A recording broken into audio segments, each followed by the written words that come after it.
আজ আমরা দেখব ভেড়ার লোম থেকে কিভাবে মার্কেটে বিলিয়ন ডলারের কাপড় তৈরি করে বিক্রি করা হয়।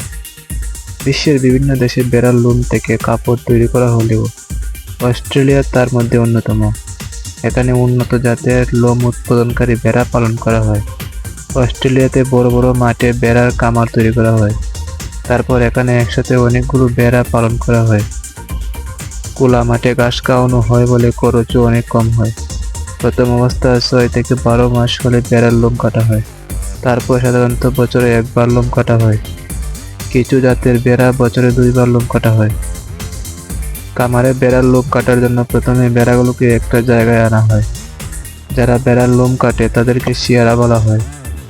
তারপর তারা একটা লোম কাটার বিশেষ মেশিন দিয়ে মাত্র কয়েক মিনিটে একটা ভেড়ার লোম কাটতে পারে। কিন্তু ফ্যাক্টরিতে কাপড় বা কম্বল তৈরি করতে হাজার হাজার ভেড়ার লোম প্রয়োজন হয়। তাই একসাথে অনেকজন শিয়ারা মিলে ঘন্টার পর ঘন্টা কাজ করে। একটা ভেড়া থেকে গড়ে 3 থেকে 7 কেজি লোম পাওয়া যায়।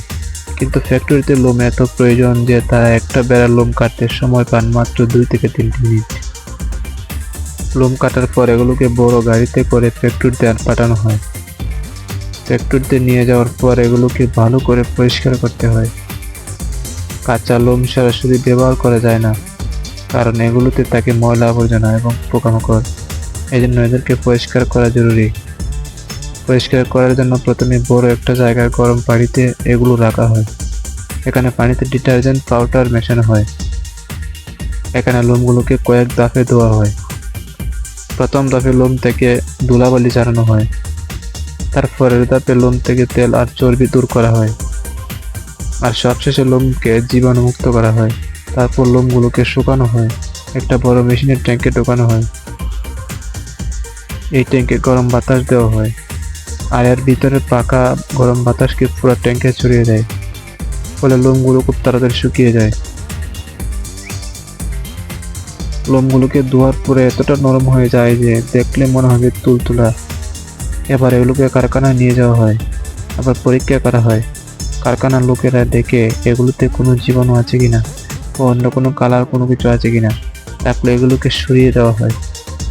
তারপর হলো কাটিং প্রক্রিয়া, যেটা হলো যান্ত্রিক চিরুনির মতো।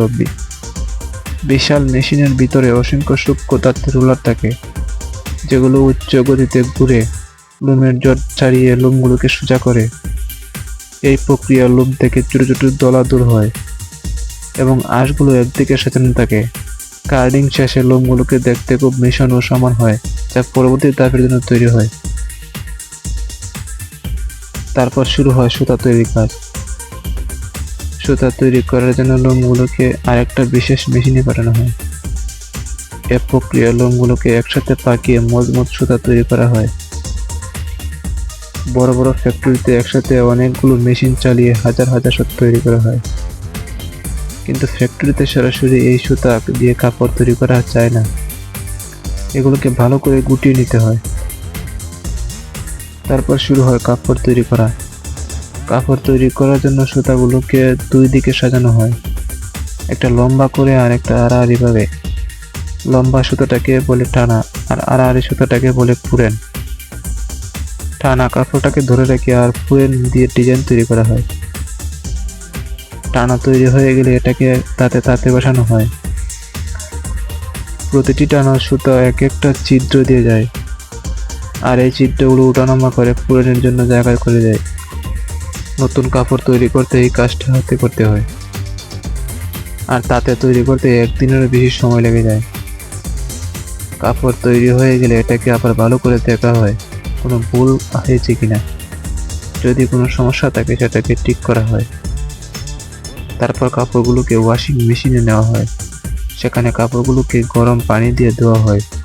এতে করে কাপড়গুলো আরো শক্ত হয়ে যায় এবং সুতাগুলো আরো গরম হয়ে যায়। কাপড়ে থাকা সব জীবাণু দূর হয়ে যায়। তারপর এগুলোকে কালার মেশিনে পাঠানো হয়। সেখানে কাপড়গুলোকে আলাদা আলাদাভাবে রং করা হয়, যাতে মানুষ তাদের পছন্দ অনুযায়ী কাপড় কিনতে পারে। সবশেষে কাপড়কে সেলাই কারখানায় নিয়ে যাওয়া হয়। এখানে কাপড় থেকে চাদর, কাঁথ, আর অনেক কিছু তৈরি হয়। প্রতিটি কাপড়ের সাইড সেলাই করা হয়। তারপর সবকিছু ঠিক আছে কিনা তা আবার পরীক্ষা করা হয়। ঠিক থাকলে সেগুলোকে মার্কেটে বিক্রি করা হয়।